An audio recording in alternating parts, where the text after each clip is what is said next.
This video is for educational and entertainment use only. The views in this video do not necessarily represent the views or life of Marlon Dixon. Welcome back to Duffle LO to Sit Down, and here is the last video for this segment.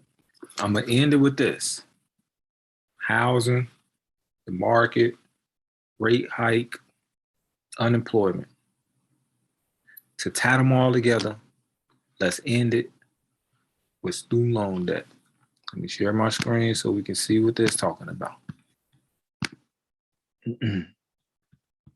So right here on the hill, and this is the last article of the day by Robert Hildreth. And this is happened on 1/5/22, happened the other day. The end of student loans.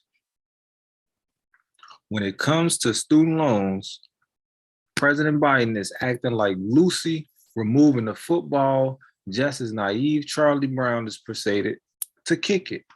Every time the president sets a new date to resume student payments, he takes it away. Student borrowers wonder when payments will start again, and if they do, where they will find the money they long since spent. Because if there ain't no jobs, and you got this degree, you got to pay for this degree, but it ain't no jobs, you just got a piece of paper that costs $20,000 to $250,000. That's an expensive piece of paper.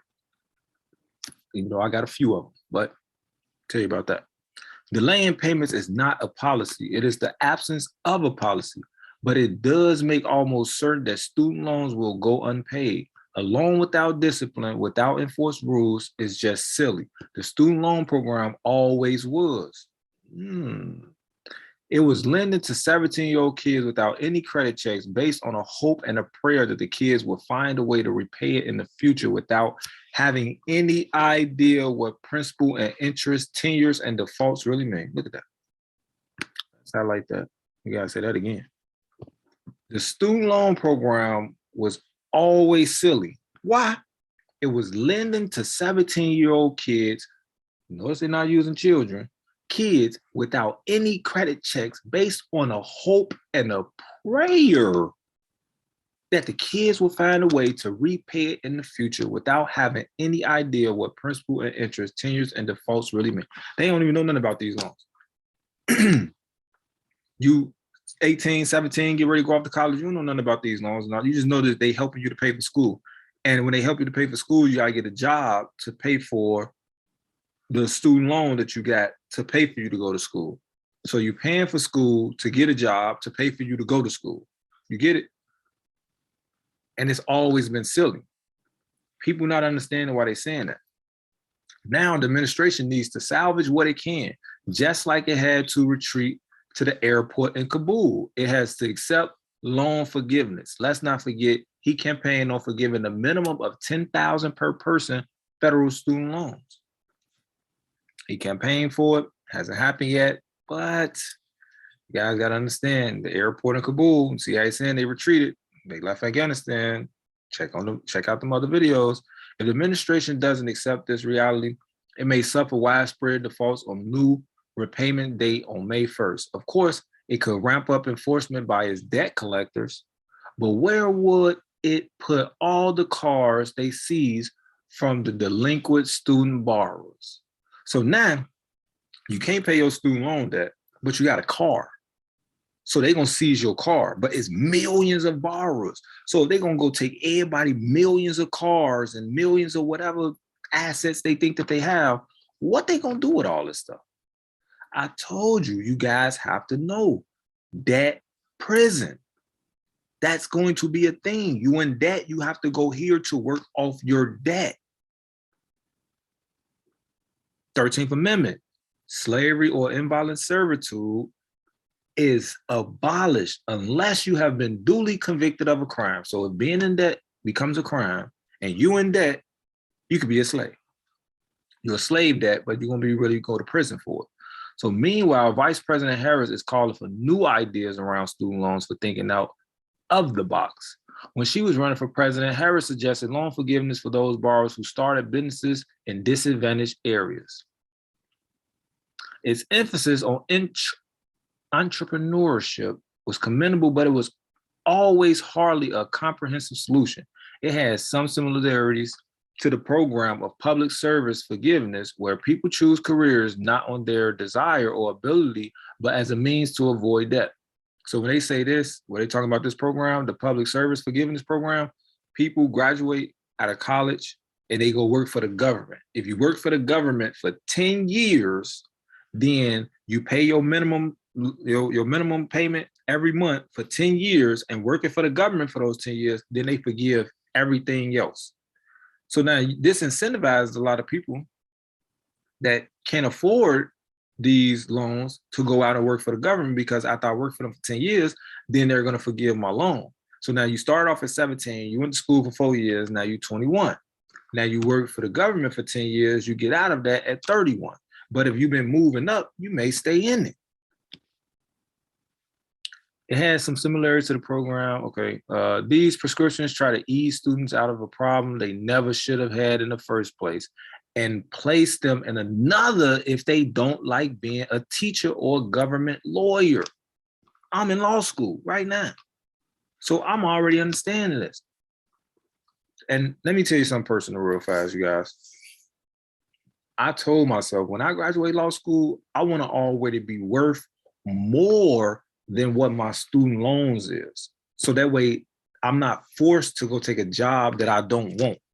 I'm able to go out there and get a job that I actually like and start my own firm to do what I want to do, rather than doing what the next person telling me that they want me to do, and I got to do it in these certain ways, or I'm gonna be out of a job. And I'm gonna still have to pay my student loan debt because I got 10 years that I would have to survive in this environment in order to get the forgiveness. Mind you, the government job's gonna pay that well as well either.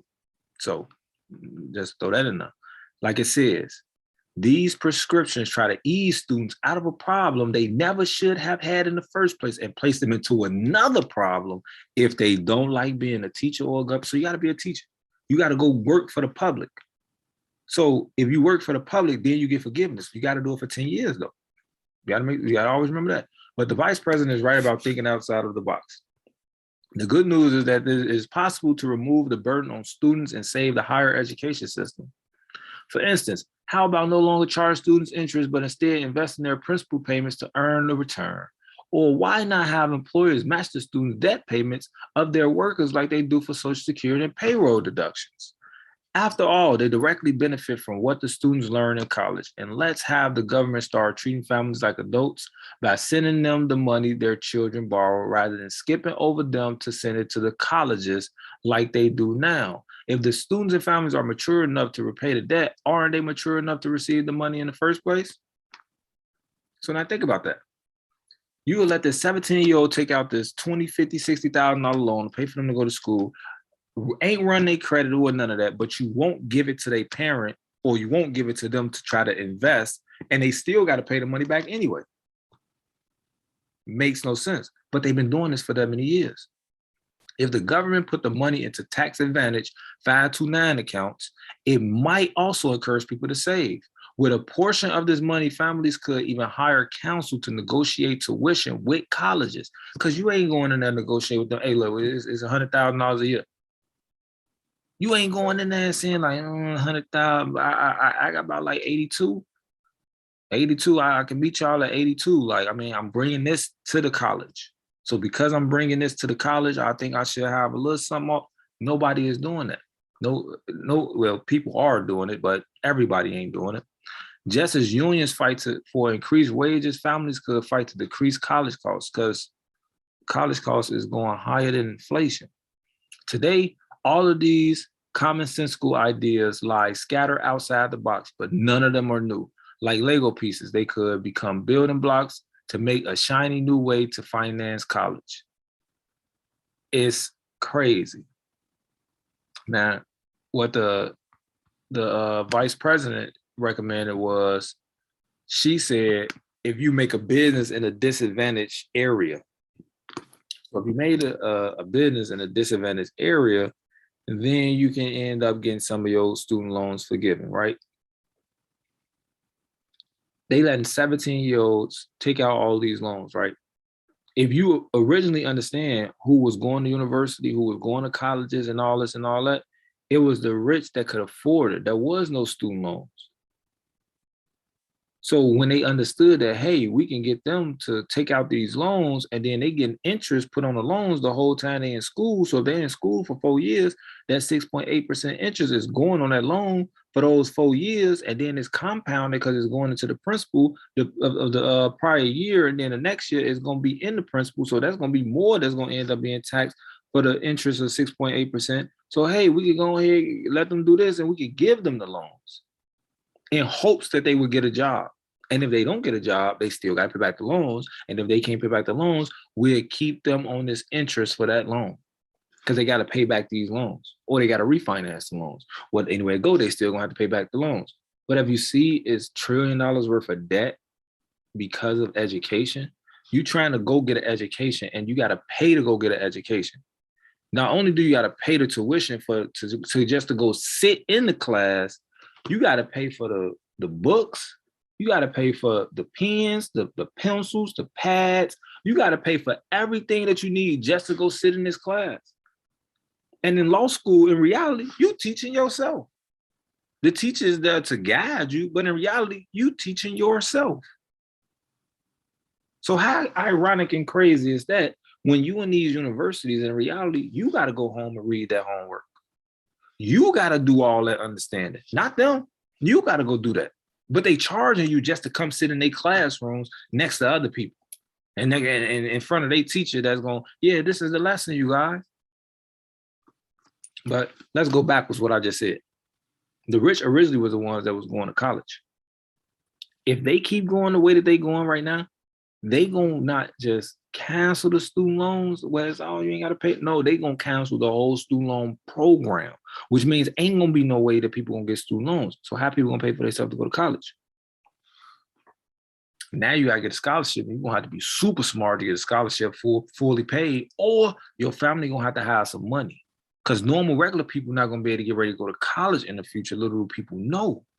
They're gonna change this stuff to back to where it was, which means the poor is going to stay poor. The middle class may potentially stay middle class, and the rich is going to say it's going to become a caste system. So if people don't understand that wherever you're born at, you're going to 9 times out of 10 stay there. Because if your family only making $30,000 a year and it costs $120,000 a year for you to go to school, they can't afford that. That means you can't go to school. You got to go get a job. Now you got to try to find a job who's going to hire you when you don't have any education. So you see how it's layered and it's set up. You have to have a certain degree to get a certain job to make a certain amount of money. But if you don't have that certain degree, you can't get that certain job. So you won't make that certain amount of money. So that leaves you on the bottom level jobs. And if everybody is going after the bottom level jobs, it's not going to be that much. So now we can just lower the wages and, hey, minimum wage is $7.25. So that's all we can pay. If you got to try to help to take care of your family, you're going to take that $7.25. And they're going to treat you just like however they want to treat you. So all this is set up. You got to understand that when you go into college, you're going with the hope and the prayer that you're going to get a job when you graduate. Is not guaranteed. What is kind of in a way guaranteed, you go work for the government for 10 years and they're going to refund your, well, not refund, but they're going to clear off everything that you don't pay. The government hiring. But you know how it go. What he say? The worst words you can hear is, hey, I'm from the government and I'm here to help. But you got to do your job. That's your job. You got to do that for 10 years to get this loan stuff forgiven. So you guys got to really be understanding some of this stuff. Like I theorize that in the next 10, 15 years, them institutions is going to go right back to where they came from, the damn dirt. And it's going to still be the main institutions, which probably like the first 20, 25, 30, top 40 colleges or something. Them probably going to stick around. And only the wealthy that can send their children to those colleges will get the education, which means those already in power with money will be able to send their children to the school to go become the next people in power with money. Those that have no money won't have no money to send their kids to school to even think about going up the caste system. In order for you to get that scholarship, you got to be the smartest and the brightest. You guys got to put all this stuff together. Society is getting ready to change. The world is getting ready to change. And if you guys don't understand that in India, there is a caste system. Vice president has connections to India. You need to understand this stuff. You have the lower, the middle, the upper. The middle class has been disappearing for the last 10, 15 years. It's getting smaller and smaller, while the poor have been getting larger and larger because a lot of those middle class people are going down to the poor. School was a way for people to come from the poor to the middle class and come from the middle class into the upper class. Why? Because you go get a law degree, they start you off 150, 180, sometimes $250,000 a year. You're making tons of money working for big law, or you probably start off with the government market making 70, 80, somewhere around there. But you're gonna go up eventually to probably like 160, 150 or something, probably at your 10th year. But you're making a decent amount of money that you can actually live a decent life. College helped that to happen. But if they take away these student loans because college costs too much, you're not going to be able to move up the ladder. It's not going to happen. So you have to understand how all this stuff is connected and the interconnectedness of it, because this stuff is coming. Like it's not just not happening. It's right in your face. The end of student loans. That's the name of the article. It ain't talking about, oh no, we just ain't got to pay the student loan. No, it's the end of student loans. That's a forewarning. So hopefully you guys learned something in this video. That's all I got to say. Make sure you guys like, share, subscribe. Leave a comment below. Let me know your opinions, what you think. How's everything going? Like I said, prosper through adversity. Don't underestimate family, friends, lovers, enemies. Look objectively. No matter what city, state, or country is in, every hood is the same. And if ain't nobody tell you that they love you today, I'm going to tell you that because I love you guys. So hopefully you guys learn something from this and you understand what's coming and you try to prepare for it as much as you can and you try to get you some education, because when you get you some education, you're able to help. If you don't have no education, you won't be able to help your children because you won't be able to educate them. So check out my Professor Low class channel. Well, I'm educating the children. I show you guys all the class that I have, the degrees that I have, the class that I take, all that stuff that I've already taken. And like I said, currently right now I'm in law school. So I'm trying to get my education before they cut the education off. So make sure you guys are getting prepared for what's to come. And like I said, love you guys. Duffle. This video is for educational and entertainment use only. The views in this video do not necessarily represent the views or life of Marlon Dixon.